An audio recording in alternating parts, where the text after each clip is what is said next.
Young men from Mississauga launched a rock band called Triumph. They've learned the secret of turning heavy metal into gold. The Journal's Russ Patrick joined Triumph on their 85 tour to discover the secret of success for these rockers on a roll. Triumph on their way to the Spectrum in Philadelphia. Both the arena and the moon are full. Tonight's the night of the full moon. Is it? Yes, the full moon is a bit crazy. Mike Levine, bass guitar player, producer of Triumph's records. Gil Moore, drummer, director of Triumph's high-tech concerts. Rick Emmett, lead guitar, Triumph's master musician. After 10 years on the road, they've become one of the most successful touring bands in the rock business. They used to play small clubs in small towns. Now they play theaters and stadiums in large cities, mostly in the States. They'll gross more than $10 million from this year's tour. For 5 months of the year, touring is a way of life for Rick Emmett and Triumph. This sold-out concert at the Spectrum in Philadelphia is just one of 94 stops on the 85 tour. Altogether, 1 million people will pay to see and hear the high-tech extravaganza that is a Triumph show this year. I'm not sure how the rock and roll system is going to... For most rock bands, tours are money-losing promotion gimmicks tied to the release of new recordings. But for Triumph, tours turn a profit. Okay, everybody ready to go. Let's stand by and cue house lights. 2 black in 5, 4, 3, 2,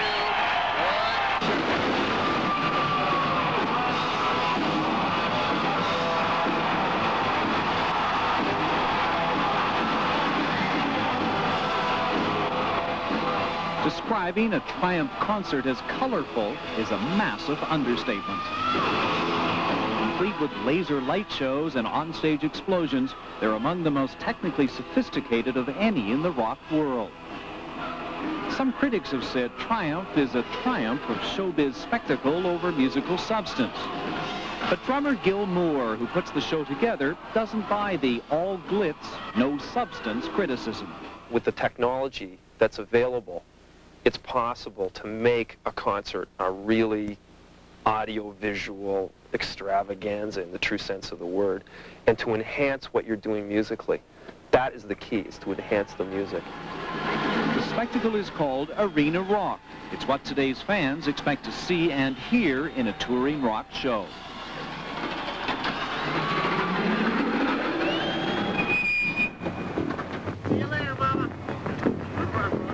When they're on the road, the Triumph Trio tours Thursday through Sunday.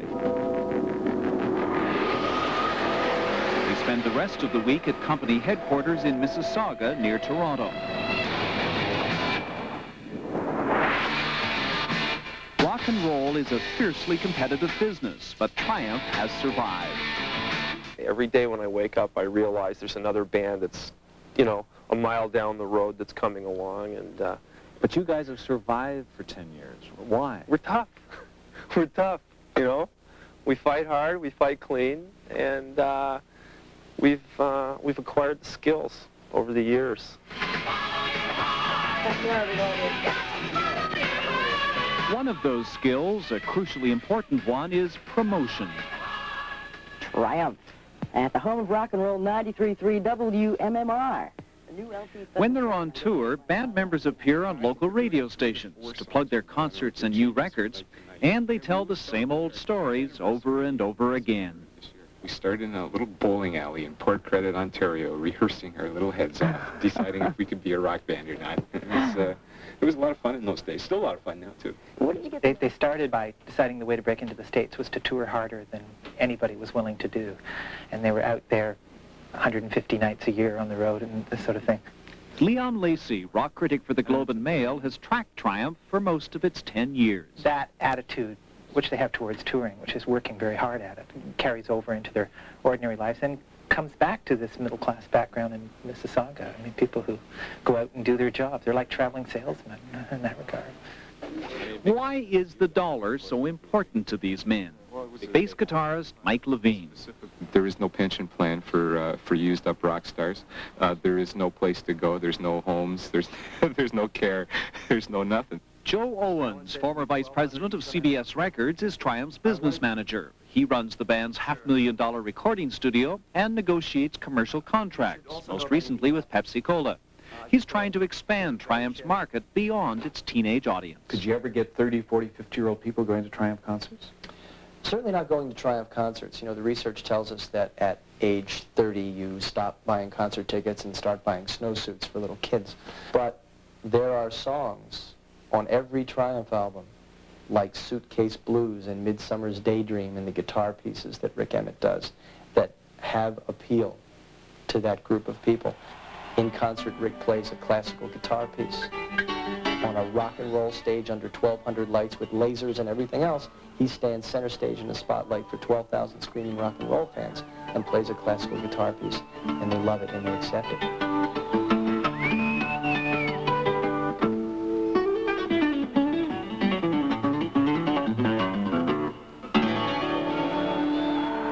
The artistic considerations can be there, and you can use them a little bit, but it's very much a case of having to give the audience what they expect and what they want before you can sort of be self-indulgent. I think that's a mistake that a lot of rock bands used to make, and they don't make it anymore.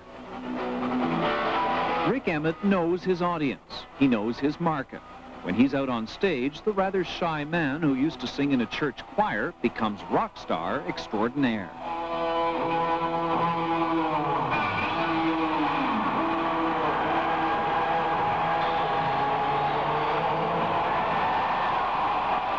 But most Triumph fans probably do not share Rick Emmett's passion for squash and tennis. To keep in shape for the rigors of touring, Emmett exercises several times a week at a fitness club. He was a star runner and football player in high school. Emmett also spends time when he's not on the road or in a recording studio, writing both new songs and a monthly magazine column. He's a passionate promoter of using the guitar to help teach music in schools. He's also a passionate defender of rock and roll, which he says is not a mindless musical medium.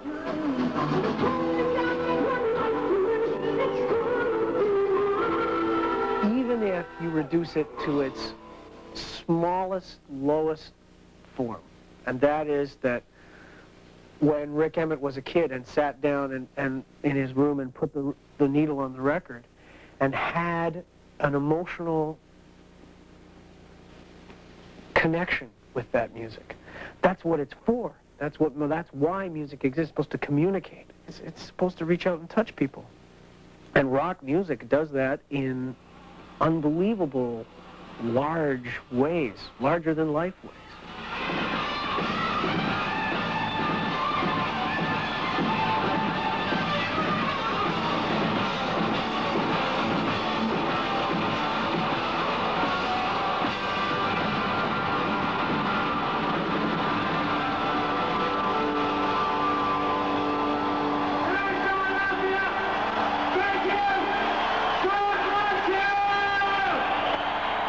This year's Triumph Tour is now over. But next March, after a new record's released, the band will be back on the road again. 90 more concerts in 90 more cities. For the Journal, I'm Russ Patrick at the Spectrum in Philadelphia. Monday on the Journal, a report.